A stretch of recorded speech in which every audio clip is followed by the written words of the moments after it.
everyday life, from the significant to the petty.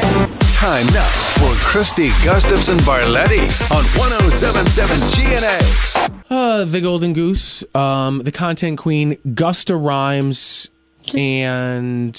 The best. No, Christy. KGB. The Golden Goose, the KGB. He didn't say KGB. Oh, Gusta Rhymes, Christy Gustafson Barletti from the Times Union and TimesUnion.com. Good morning.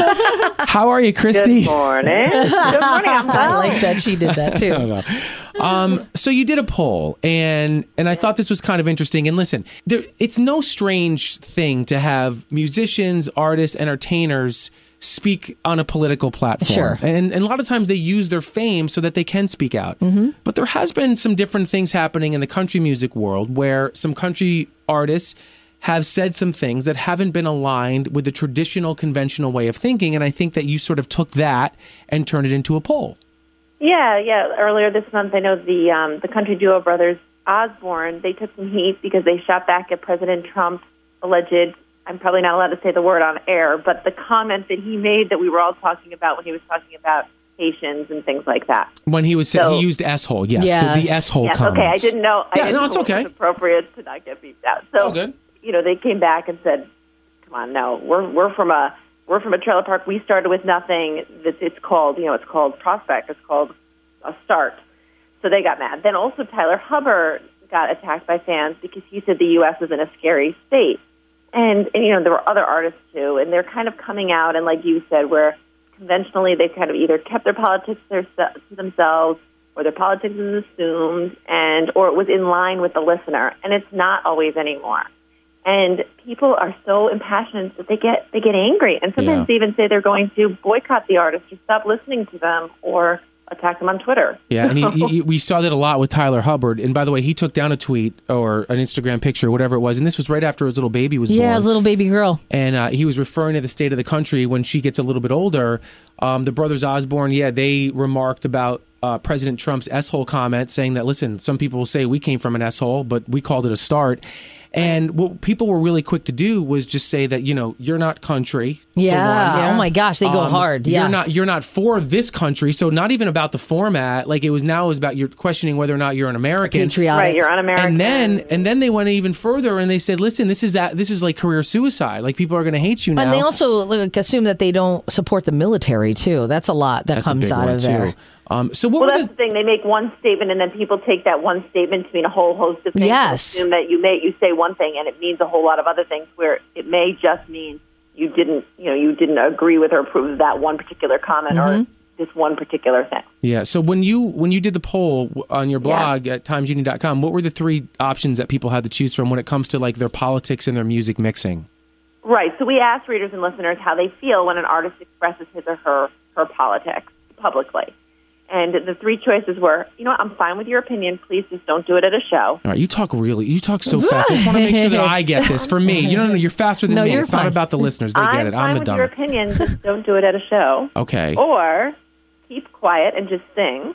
And then the third choice was say what you want because I'm able to separate your art from your political beliefs. All right. So it's a very close poll. Yeah. It was very close, and we don't usually see polls with this kind of. Usually one thing takes over and is the dominant choice, but it really wasn't. The first choice ended up being say what you want. I can separate your art from your political beliefs, but that was 38%. Wow. So the next closest thing was 35%. So when you see that, it's not like that was the overwhelming choice. Yeah, so it was pretty much split. Like it was kind of, 35% keep quiet, here. just sing, and What do you, let's go around the room, and we'll start with you, Christy. When it comes to your favorite artists and some of their political beliefs, does that cloud your thinking in terms of whether or not you like the band anymore, or the music, or the song? Not at all, but I also may be a bad gauge because I'm completely fine with anyone's opinion, no matter where you stand. I look at it as an opinion can't be wrong, and even if you disagree with me on one thing, that doesn't mean we can't find a common ground on other things. Yeah. So I'm okay with it because I don't think a certain belief defines you. I think it's just a part of you. And if I liked you already, I'm still going to like that part of you, the music part and your performance part. So, no, I'm not bothered by it at all. You can say it, and I can separate it, and I'm okay with that. What about you, Chris? Well, I'm okay with it, and I don't mind if they want to say something, too, at a show. Like, if you just want to get some feelings out, because you have a captive audience, and if if you feel passionate about something and you want to get it off your chest, what better platform you have than in front of your fans? As long as it's just a couple minutes, like you don't want half the show to be that way. Just unless you know you're going into it. Like if you go see, my mom's a big Pink Floyd fan. You go see Roger Waters, that's political. Like that's the whole show is political. You know that going in from classic rock. But I agree with like the current people now.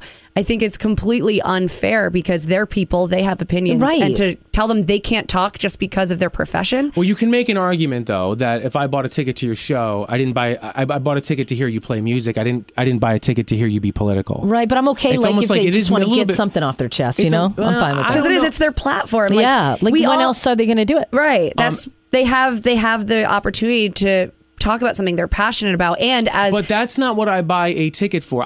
Me personally, I don't have a problem with it, but I could see how people would be annoyed because it's like chicanery, it's like trickery. It's like, here, buy a ticket for my music because you love my music, right? I'm gonna try to infiltrate your mind with my political beliefs or whatever thoughts, and I think that's unfair.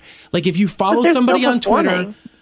But no. Well, you mean going up there and doing a political rant at a country show is performing? I mean, you're still getting all the music that you paid for and the ticket that you bought. They're not cutting into the music because they're taking the time to express their political beliefs. But the thing is, though, Christy, is that people, when they go to country shows or they go to any shows, they do that for an escape from reality. If they want to sit home and watch CNN or Fox News, they can do that. I don't want that stuff at my shows. Right. Now, if I follow you on Twitter or if I follow you on Instagram, that's my bad. Like, I'm seeking out your opinions, but when I go to a show, I could see why people are angry about that. It doesn't need to be here unless it's something positive. If it's political, you want to bring out some military people, do something which a lot of shows do. Yeah, which a lot of shows do. That's a different story. By the way, I thought this was a really interesting topic, Christy, and I thought that your readers had some interesting comments. Do we have time for one or two of those? You tell me. Yes, I think so. Sure, go ahead. Okay, sometimes, I'm sorry, I don't have it pulled up. One of my favorite comments that I thought that one of the comments that came through that I thought was interesting is this woman said, "It's a real turnoff for me when it's in your face and it's adjective spewing, and that people are on a mission to convert my way of thinking." So I think that's similar to what you just said. It seems that she's okay if you just kind of make a one-off, but if you use it as almost you're at a pulpit and this is your speech and you want to convert everyone, that's where someone has a problem. Yeah, it's a little extreme. Yeah, I think we all agree with that. Even people who don't mind would be like, all right, dude. Right, okay, I heard it. And then one other one, though, someone said, "I care when an artist gives her political opinions about as much as I care when a politician gives her artistic opinion." That's a great line. Christy, great stuff. Thank you, and we'll talk to you next week, okay? All right, bye, guys. Thank you. See, I have more of an issue with people who fire back at artists like Brothers Osborne and Tyler Hubbard. Like, to me, like if you're living in the Stone Age and you're that close-minded that other people you can't have an opinion, that you can't like somebody's music because of their political beliefs, turn off Twitter, man. Yeah, it's that simple. Listen to the album. There ain't no political messages on that Brothers Osborne album. I can tell you that, or Florida Georgia Line for that matter. Right.